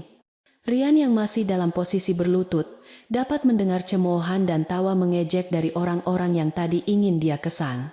Rasa malu itu membakar wajahnya lebih panas daripada api neraka. Dia merasa telanjang dan hina di tengah kemewahan yang menyilaukan. Egonya yang tinggi kini hancur berkeping-keping menjadi debu yang tidak berharga di bawah sepatu hak tinggi Amara. Namun dasar manusia yang tidak tahu diri, Rian masih mencoba untuk melawan dengan sisa-sisa tenaga dan kesombongannya yang belum sepenuhnya padam. Dia berteriak mengancam akan menuntut Amara dan seluruh pengawalnya atas tuduhan penganiayaan dan pencemaran nama baik. Dia berkoar-koar bahwa dia memiliki koneksi hukum yang kuat dan akan menghancurkan reputasi grup Veritas jika mereka tidak melepaskannya sekarang juga. Ancaman kosong itu hanya terdengar menyedihkan di telinga Amara dan para tamu undangan yang tahu persis siapa yang memegang kekuasaan sebenarnya di ruangan itu. Amara hanya menggelengkan kepalanya perlahan, merasa kasihan pada kebodohan Rian yang tidak menyadari bahwa dia sedang menggali kuburnya sendiri semakin dalam. Di tengah teriakannya yang memekakan telinga, Rian tiba-tiba berhenti sejenak ketika merasakan getaran panjang dari ponsel yang tersimpan di saku dalam jasnya. Biasanya dia tidak akan memedulikan telepon di saat genting seperti ini, namun ada firasat buruk yang tiba-tiba menyergap hatinya. Amara yang melihat perubahan ekspresi, Rian tersenyum penuh arti seolah dia sudah tahu siapa yang menelepon dan berita apa yang akan disampaikan. Dia memberi isyarat kepada pengawal untuk melonggarkan sedikit pegangan mereka agar Rian bisa mengambil ponselnya. Amara ingin Rian menerima panggilan itu. Dia ingin Rian mendengar lonceng kematiannya sendiri tepat di saat dia merasa paling terpuruk. Dengan tangan gemetar yang baru saja dilepaskan pengawal, Rian merogoh sakunya dan mengeluarkan ponsel pintarnya yang layarnya menyala menampilkan nama penelepon. Itu adalah panggilan dari pihak bank pusat, nomor yang sama yang telah menerornya beberapa hari terakhir. Namun kali ini ada urgensi yang berbeda. Rian menatap Amara dengan ragu, namun wanita itu hanya menatapnya datar seolah menantangnya untuk mengangkat telepon tersebut. Suasana hening yang mencekam kembali menyelimuti ruangan, semua mata tertuju pada Rian dan ponsel di tangannya. Rian menelan ludahnya yang terasa pahit, jarinya perlahan menggeser tombol hijau di layar ponselnya, tanpa menyadari bahwa satu geseran itu akan meruntuhkan dunianya selamanya. Di seberang sana suara petugas bank terdengar sangat serius, dan tanpa basa-basi langsung pada inti permasalahan yang membuat lutut Rian semakin lemas. Bella mendekat berusaha menguping pembicaraan, berharap ada kabar baik yang bisa menyelamatkan muka mereka malam ini. Namun melihat wajah Rian yang berubah menjadi abu-abu, Bella tahu bahwa harapan itu hanyalah angan-angan kosong belaka. Amara berdiri tegak dengan kedua tangan terlipat di dada, menikmati detik demi detik kehancuran musuhnya yang berlangsung secara live langsung di hadapannya. Panggung sandiwara telah selesai, dan kini saatnya realita pahit mengambil alih peran utama dalam kisah tragis Rian dan Bella. Suara berat petugas bank di ujung telepon terdengar bagaikan palu godam yang menghantam sisa-sisa kesadaran Rian hingga hancur berkeping-keping tanpa ampun. Dengan nada dingin dan tanpa emosi, petugas tersebut memberitahukan bahwa seluruh aset perusahaan dan pribadi Rian telah resmi dibekukan oleh pihak bank karena kegagalan pembayaran utang yang sudah jatuh tempo. Tidak hanya itu, rumah mewah yang baru saja ditempati Rian bersama Bella juga akan segera disita besok pagi karena sertifikatnya dijadikan jaminan tambahan yang kini hangus. Rian merasa telinganya berdenging hebat, seolah ada ribuan lebah yang bersarang di kepalanya, membuat pandangannya berputar-putar tidak karuan. Dia mencoba menyanggah dengan suara gemetar, mengatakan bahwa ada kesalahan sistem, dan dia berjanji akan melunasi semuanya minggu depan setelah mendapatkan investor baru. Namun petugas itu memotong ucapannya dengan tegas, menyatakan bahwa keputusan penyitaan sudah final dan diperintahkan langsung oleh pemegang saham mayoritas bank tersebut. Ponsel mahal yang digenggam Rian perlahan terlepas dari jari-jarinya yang sudah kehilangan tenaga dan jatuh menghantam lantai marmer dengan suara retakan yang nyaring. Suara benda jatuh itu seakan menjadi simbol runtuhnya seluruh kerajaan bisnis semu yang telah dibangun Rian dengan susah payah di atas pondasi kebohongan dan kelicikan. Dia berdiri terhuyung-huyung dengan wajah pucat pasi seperti mayat hidup, matanya menatap kosong ke arah Amara yang masih berdiri tenang di hadapannya. Otaknya yang lamban akhirnya mulai menyambungkan benang merah yang selama ini terputus-putus di kepalanya tentang rentetan kesialan yang menimpanya. Pembatalan kontrak, penolakan pinjaman, dan penghinaan di pesta ini semuanya bukanlah kebetulan semata, melainkan sebuah skenario besar yang dirancang oleh satu dalang yang sama. Rian menatap wanita yang dulu dia hina sebagai pembawa sial itu, kini menyadari bahwa wanita itulah yang memegang tali kendali atas nasibnya. Amara melangkah maju satu langkah, suara hak sepatunya menggema di tengah keheningan ballroom yang mencekam, memecahkan ketegangan yang menggantung di udara. Dengan senyum tipis yang penuh kemenangan dia bertanya kepada Rian, apakah dia sudah mendengar kabar baik dari bank kepercayaannya itu? Pertanyaan retoris itu diucapkan dengan nada lembut, namun menusuk tepat ke ulu hati. Rian memastikan bahwa mantan suaminya itu tahu persis siapa pelaku di balik kehancurannya. Amara menjelaskan dengan tenang kepada seluruh tamu yang hadir bahwa grup Veritas melalui anak perusahaannya baru saja mengakuisisi bank tempat Rian berutang. Dengan kata lain, Amara kini bukan lagi sekadar mantan istri yang terbuang, melainkan kreditor utama yang memiliki hak penuh untuk menentukan hidup mati finansial Rian. Pengakuan ini membuat para tamu undangan terkesiap kagum sekaligus ngeri melihat betapa totalitasnya pembalasan dendam yang dilakukan oleh sang nyonya besar. Bella yang sedari tadi dia mendengarkan dengan wajah ketakutan, tiba-tiba menjerit histeris ketika menyadari implikasi dari pembicaraan tersebut bagi masa depannya sendiri. Dia mengguncang tubuh Rian dengan kasar, menuntut penjelasan tentang rumah dan mobil yang dijanjikan akan menjadi miliknya jika dia mau menikah dengan Rian. Wanita itu berteriak memaki Rian sebagai penipu ulung yang telah menjebaknya dalam kemiskinan dan mempermalukannya di depan umum. Topeng cinta sejati yang selama ini mereka pamerkan hancur seketika digantikan oleh wajah asli keserakahan yang menjijikkan saat uang tidak lagi menjadi perekat hubungan mereka. Rian yang sedang kalut emosinya tidak terima disalahkan begitu saja, dan balik membentak Bella dengan kasar di hadapan ratusan pasang mata yang menonton. Dia menyalahkan gaya hidup boros Bella sebagai penyebab utama kebangkrutannya, dan mengatakan bahwa dia menyesal telah meninggalkan anak istrinya demi wanita materialistis seperti Bella. Pertengkaran memalukan antara Rian dan Bella di tengah pesta mewah itu menjadi tontonan yang sangat ironis dan menghibur bagi para tamu undangan yang selama ini membenci kepalsuan. Mereka saling tuding dan membuka aib masing-masing tanpa rasa malu seolah lupa bahwa mereka sedang berada di acara paling bergengsi tahun ini. Amara membiarkan mereka saling mencabik-cabik satu sama lain selama beberapa menit menikmati buah dari benih perpecahan yang telah dia tanam secara tidak langsung. Dia ingin Rian merasakan betapa sakitnya dikhianati oleh orang yang paling dia percaya dan banggakan persis seperti yang dulu Amara rasakan. Pemandangan Rian yang menyedihkan dan Bella yang histeris adalah bukti nyata bahwa karma itu ada dan datang dengan cara yang sangat menyakitkan. Setelah dirasa cukup, Amara mengangkat tangannya sedikit memberikan isyarat untuk menghentikan drama murahan yang mulai mengganggu kehikmatan acaranya. Suaranya kembali terdengar lantang dan berwibawa memotong teriakan Rian dan Bella yang masih saling menyalahkan satu sama lain. Amara berkata bahwa pertunjukan sudah selesai dan dia tidak ingin lantai ballroomnya dikotori lebih lama lagi oleh sampah masyarakat yang tidak tahu diri. Dia mengingatkan Rian tentang malam di mana Rian mengusirnya keluar rumah tanpa uang sepeser pun di tengah badai yang mengamuk. Amara mengatakan bahwa apa yang dialami Rian saat ini belum sebanding dengan trauma yang dialami oleh Lia putrinya yang harus melihat ibunya dipukuli oleh ayahnya sendiri. Kata-kata itu membuat Rian terdiam, 1000 bahasa rasa bersalah yang selama ini dia kubur dalam tiba-tiba muncul ke permukaan mencekik lehernya. Rian tiba-tiba menjatuhkan dirinya berlutut di kaki Amara, bukan karena dipaksa oleh pengawal, melainkan karena keputusasaan yang sudah mencapai puncaknya. Dengan air mata buaya yang mengalir deras di pipinya, dia memohon ampun kepada Amara dan meminta kesempatan kedua untuk memperbaiki semuanya.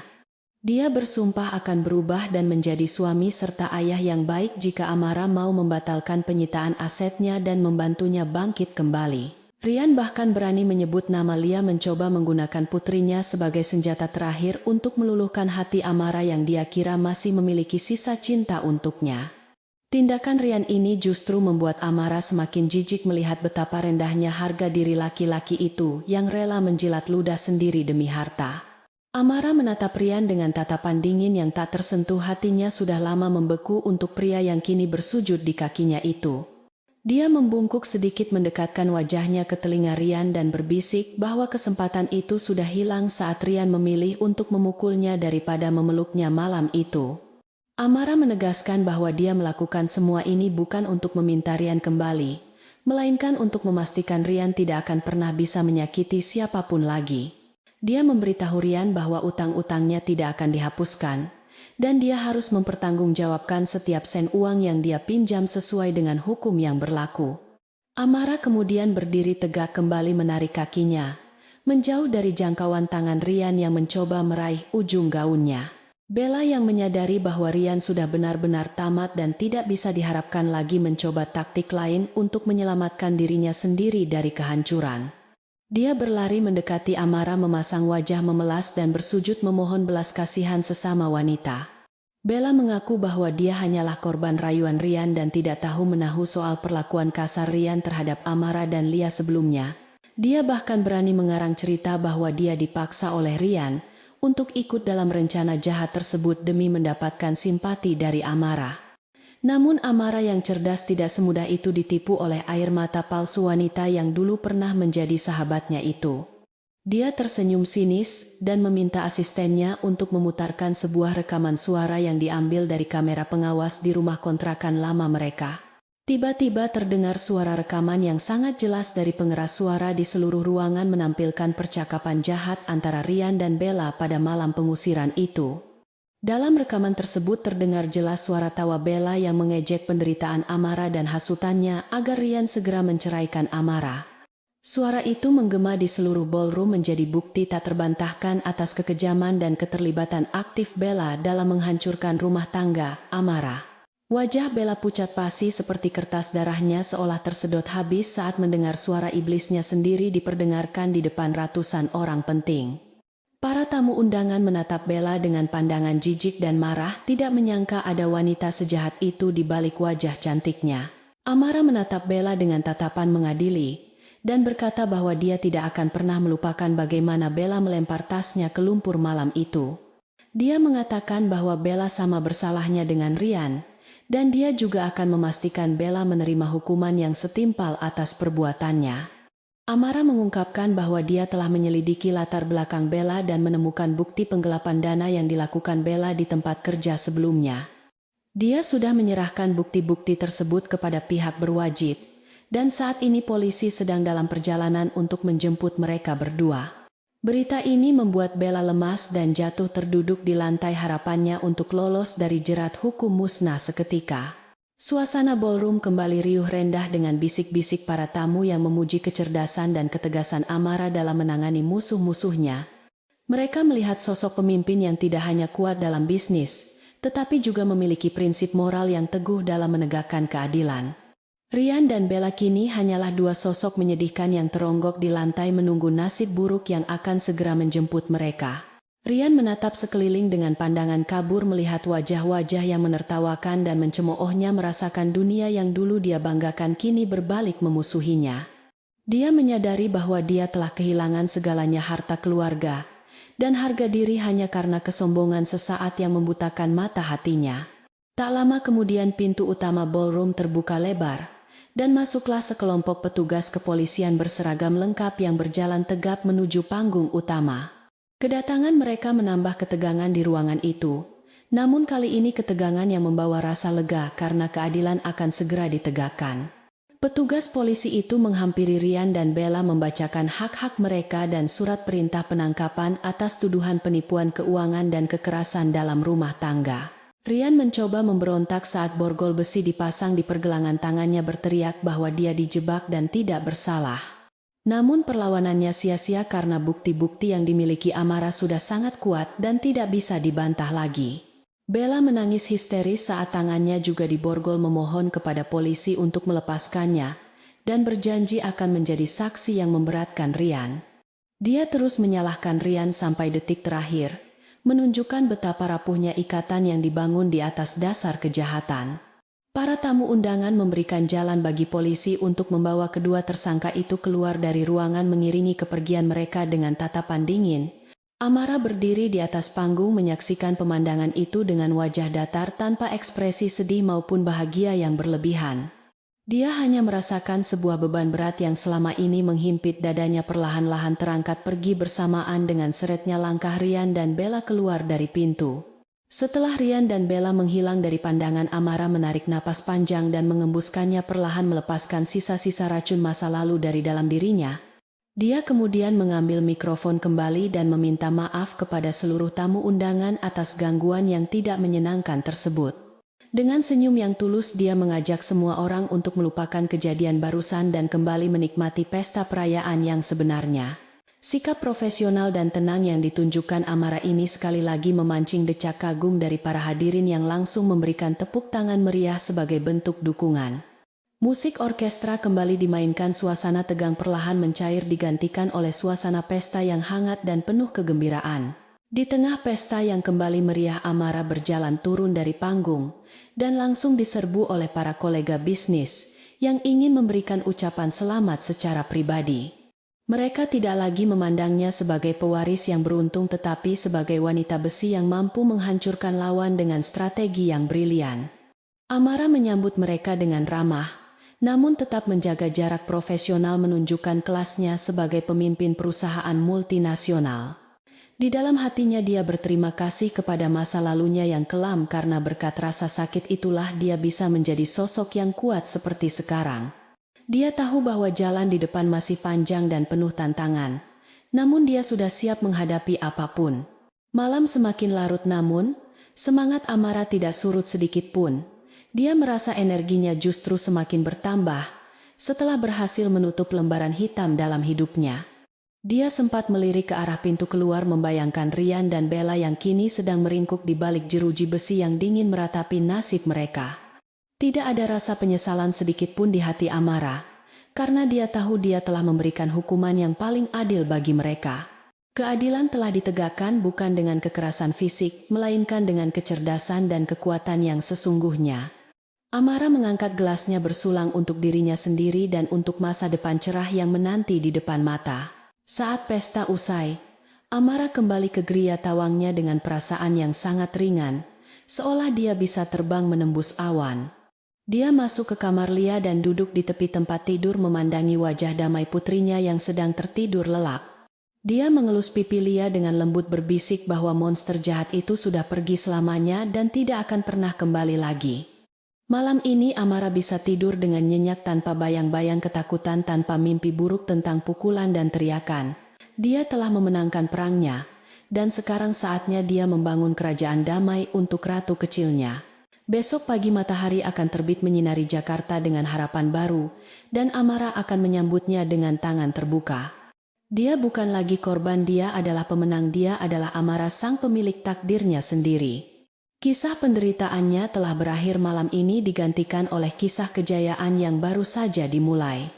Dan bagi siapapun yang berani mengganggu ketenangannya, lagi mereka harus siap berhadapan dengan kekuatan penuh dari seorang wanita yang pernah bangkit dari kematian.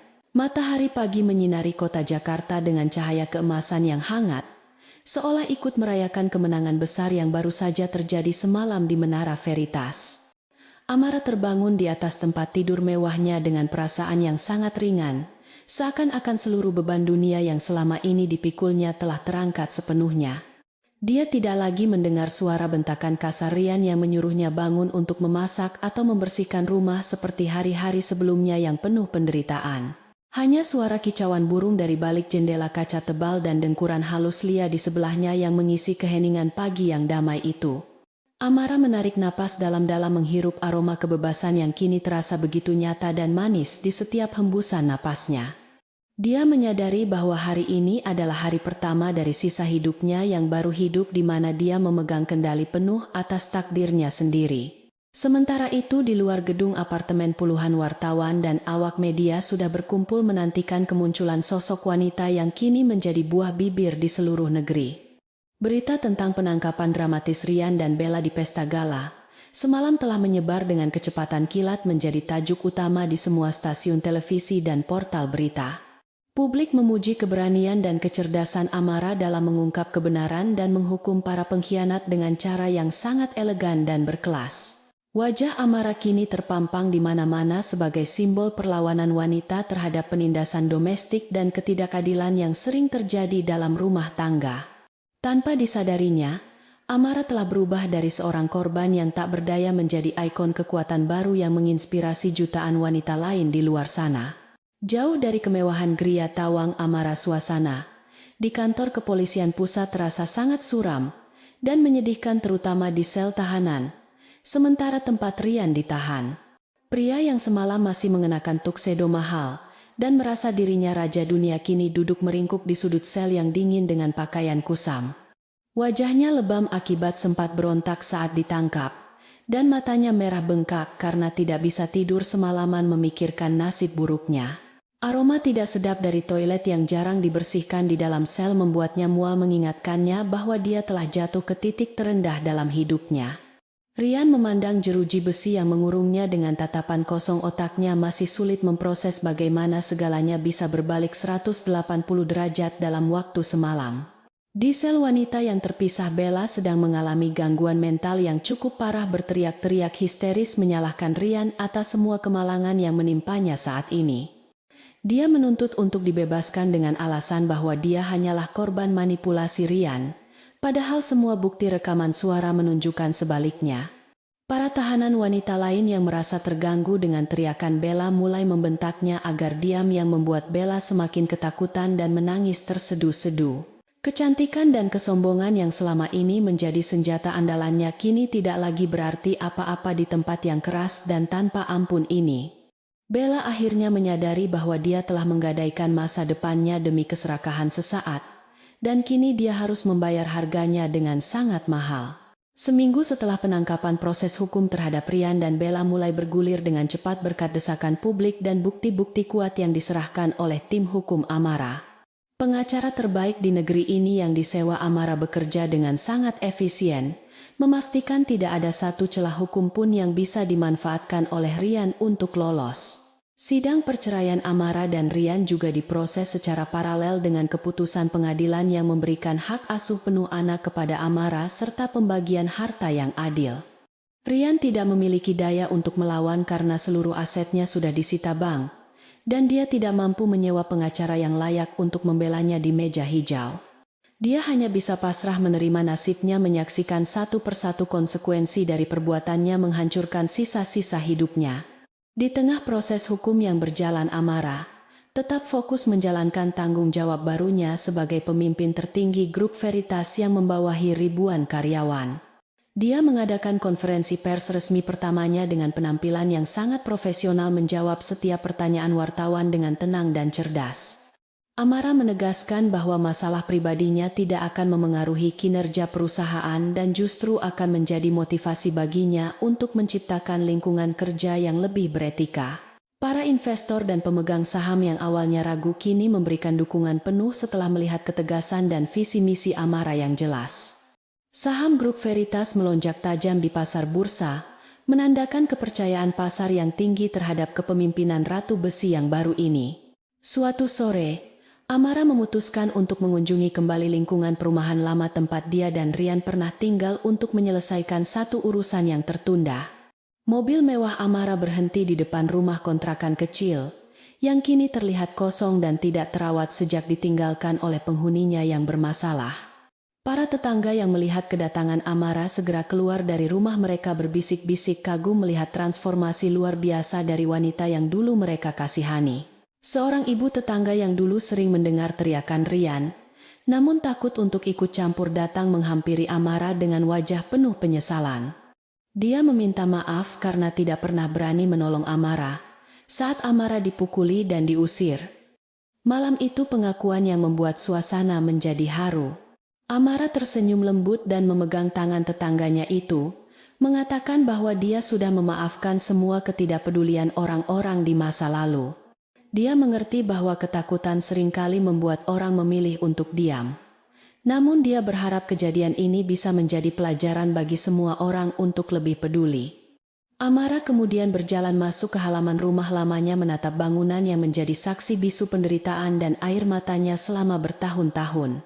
Dia telah membeli rumah ini dari pemilik aslinya bukan untuk ditinggali kembali, melainkan untuk menghancurkan kenangan buruk yang melekat di sana. Bagi Amara, rumah ini adalah monumen kesedihan yang harus diruntuhkan agar dia bisa benar-benar membangun masa depan yang bersih tanpa bayang-bayang trauma.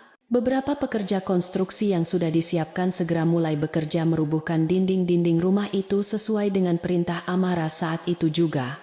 Suara palu godam yang menghantam tembok terdengar bagaikan musik kemenangan di telinga Amara, menandakan runtuhnya benteng tirani Rian dalam hidupnya. Debu beterbangan ke udara saat atap rumah itu ambruk menyatu dengan tanah, membawa serta semua memori tentang rasa sakit, penghinaan dan ketakutan. Amara memeluk Lia yang ikut bersamanya, menutup mata putrinya agar tidak terkena debu sambil berbisik bahwa monster jahat itu tidak akan pernah bisa menyakiti mereka lagi.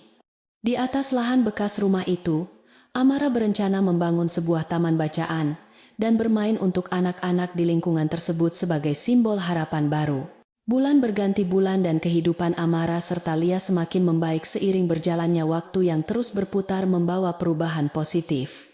Lia kini bersekolah di salah satu sekolah internasional terbaik di Jakarta, tumbuh menjadi anak yang ceria, cerdas dan penuh percaya diri. Trauma akibat kekerasan ayahnya perlahan-lahan mulai pudar, berkat terapi psikologis dan kasih sayang tanpa batas yang diberikan oleh ibunya setiap hari.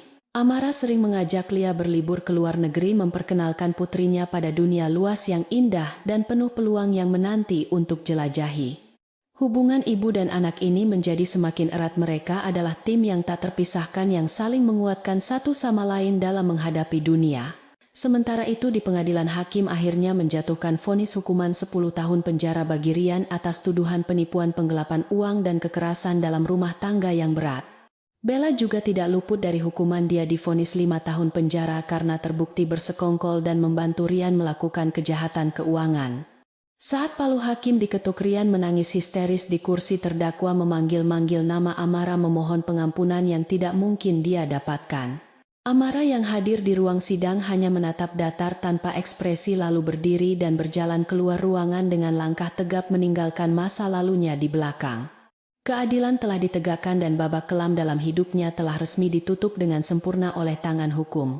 Sebagai wujud rasa syukurnya atas kehidupan barunya, Amara mendirikan sebuah yayasan nirlaba yang diberi nama Yayasan Harapan Lia, yang fokus membantu korban KDRT. Dia menyisihkan sebagian keuntungan pribadinya untuk mendanai rumah aman shelter bagi wanita dan anak-anak yang melarikan diri dari kekerasan rumah tangga. Amara sering turun langsung memberikan motivasi dan pelatihan kewirausahaan kepada para penghuni shelter agar mereka bisa mandiri secara ekonomi seperti dirinya.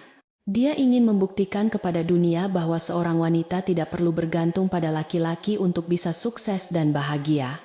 Kisah hidupnya menjadi inspirasi bagi banyak wanita untuk berani bersuara dan melawan ketidakadilan yang menimpa mereka. Setahun kemudian Amara mengadakan pesta ulang tahun Lia yang ke-6 dengan sangat meriah di taman belakang Gria Tawangnya yang luas dan asri. Pesta itu dihadiri oleh teman-teman sekolah Lia, karyawan perusahaan dan anak-anak panti asuhan yang diasuh oleh yayasan milik Amara. Tidak ada lagi kemewahan palsu atau orang-orang munafik seperti di pesta Ryan dulu. Yang ada hanyalah tawa tulus dan kebahagiaan sejati. Lia meniup lilin kue ulang tahunnya dengan mata berbinar mengucapkan permohonan agar dia dan ibunya selalu bahagia selamanya. Amara mencium kening putrinya dengan penuh kasih, merasakan kehangatan yang menjalar di hatinya melihat senyum malaikat kecilnya itu. Di tengah pesta, Amara menyempatkan diri untuk berdiri sejenak di balkon menatap langit malam Jakarta yang dihiasi oleh ribuan bintang yang berkelap-kelip. Dia teringat kembali pada malam hujan badai setahun yang lalu saat dia merasa dunia telah berakhir dan tidak ada lagi harapan untuk hidup. Siapa sangka bahwa di balik badai yang mengerikan itu tersimpan pelangi indah yang kini mewarnai hari-harinya dengan kebahagiaan yang tak terlukiskan. Amara belajar bahwa kekuatan terbesar seorang wanita bukanlah pada fisiknya, melainkan pada keteguhan hati dan kemampuannya untuk bangkit dari keterpurukan. Dia bukan lagi istri yang lemah, dia adalah nakhoda bagi kapalnya sendiri yang siap mengarungi samudra kehidupan yang luas. Tiba-tiba ponsel Amara bergetar, menampilkan pesan masuk dari pengacaranya yang mengabarkan bahwa Ryan mencoba mengirimkan surat permohonan maaf dari penjara. Amara membaca sekilas pesan itu lalu dengan tenang menekan tombol hapus, tanpa berniat untuk membalas atau membacanya lebih lanjut. Dia tidak lagi memiliki ruang di hatinya untuk Ryan, bahkan sekadar untuk rasa benci sekalipun, karena Ryan sudah menjadi orang asing baginya. Amara memasukkan ponselnya kembali ke dalam tas, dan berbalik badan kembali menuju keramaian pesta di mana orang-orang yang tulus mencintainya sedang menunggu. Dia memilih untuk fokus pada masa depan yang cerah daripada menoleh ke belakang pada masa lalu yang sudah menjadi abu.